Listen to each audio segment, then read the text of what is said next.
ब्राह्मण और सांप की कहानी।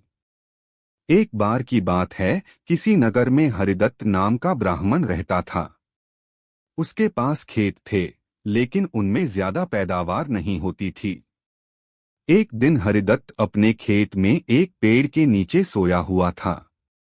जैसे ही हरिदत्त की आंख खुली, उसने देखा कि एक सांप अपना फन फैलाए बैठा हुआ है। ब्राह्मण को एहसास हुआ कि यह कोई साधारण सांप नहीं है, बल्कि कोई देवता है। ब्राह्मण ने निर्णय लिया कि वह आज से इस देवता की पूजा करेगा। हरिदत्त उठा और कहीं से जाकर दूध ले आया। उसने मिट्टी के बर्तन में सांप को दूध पिलाया। ऑस अनम्यूट unibots.in। दूध पिलाते समय हरिदत्त ने सांप से क्षमा मांगते हुए कहा कि हे देव, मैं आज तक आपको साधारण सांप समझता रहा, मुझे माफ कर दीजिए।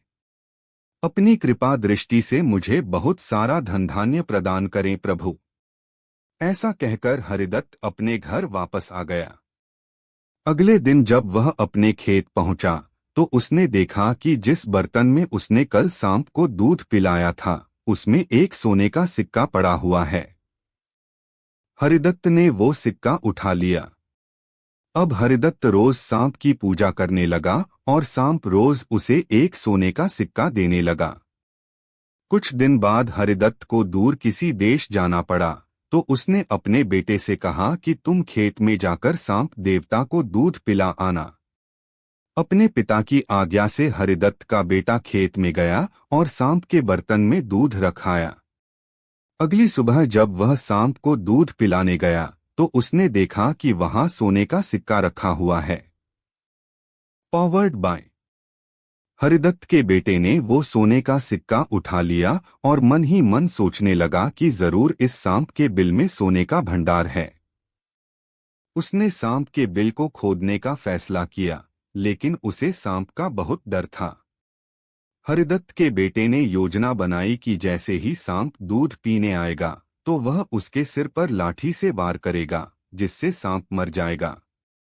सांप के मरने के बाद मैं तसल्ली से बिल खोदूंगा और उसमें से सोना निकालकर अमीर आदमी बन जाऊंगा। लड़के ने अगले दिन ऐसा ही किया, लेकिन जैसे ही उसने सांप के सिर पर लाठी मारी, तो वो मरा नहीं बल्कि गुस्से से भर उठा।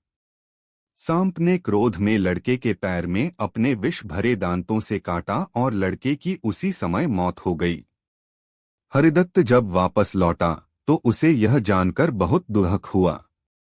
कहानी से सीख। बच्चों, लालच का फल हमेशा बुरा होता है, इसीलिए कहते हैं कि कभी लालच नहीं करना चाहिए।